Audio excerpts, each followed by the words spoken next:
Hello friends, विवा food रेसिपीमध्ये आपले सगळ्यांचे मनापासून स्वागत.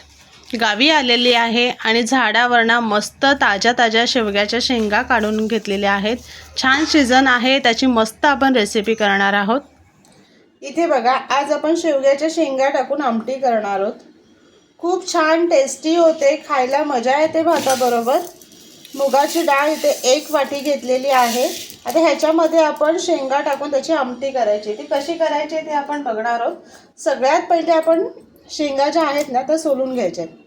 इथे बघा, असे कट करून त्याची जी साल असते ती काढून घेणार आहोत.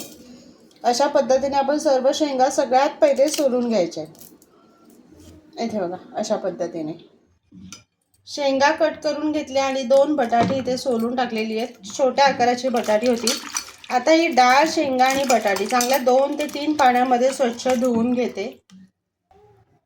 इथे मी सगळं धुवून घेतलेलं आहे स्वच्छ. फोडणीसाठी इथे मी 1 कांदा चिरून घेतलेला आहे. लसणाच्या 6 ते 7 पाकळ्या बारीक कट करून घेतल्या आणि 1 मोठा टोमॅटो. आता आपण फोडणी बघायची कशी करायची. गॅसवरती पातेलं ठेवून घेतलेले. आता त्याच्यामध्ये तेल टाकून आपल्याला गरम करून घ्यायचे.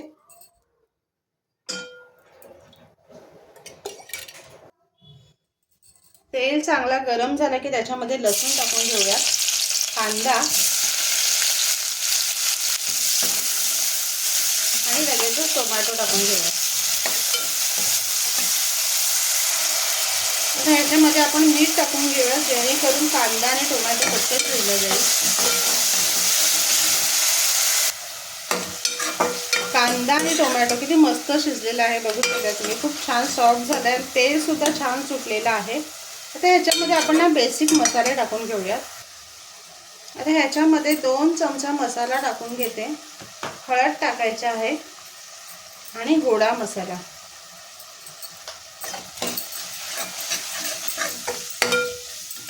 आता इथे आपण धुवून घेतलेली डाळ आणि शेंगा टाकून घ्यायचे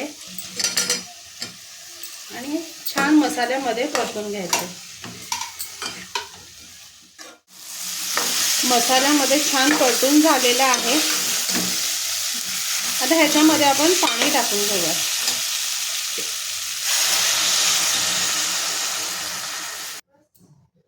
ह्याच्यामध्ये पाणी टाकून झाकण ठेवून आपल्याला शिजवून घ्यायचंय. मस्त आमटीला उकळ आलेली आहे आणि बघू शकता डाळ सुद्धा छान शिजलेली आहे. आता आपण फक्त बटाटा शिजलाय का बघूयात. बटाटा पटकन शिजता, वेळ लागत नाहीये. बघा किती मस्त बटाटा शिजलेला आहे. शेंग सुद्धा छान शिजलेली आहे. इथे बघा मस्त.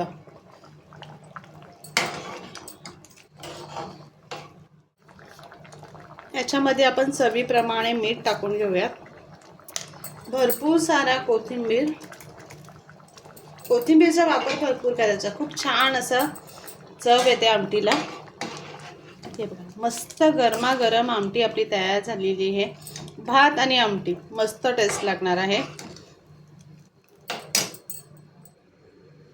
मस्त झणझणीत आणि टेस्टी आपली अशी शेवग्याच्या शेंगा टाकून आमटी तयार झालेली आहे. कशी वाटली आजची आपली रेसिपी नक्की कमेंट करून सांगा. आणि असेच आपले नवनवीन व्हिडिओ बघण्यासाठी व्हिडिओला लाईक करा, शेअर करा आणि सबस्क्राईब करा. चला तर भेटूयात आपण पुढच्या व्हिडिओमध्ये.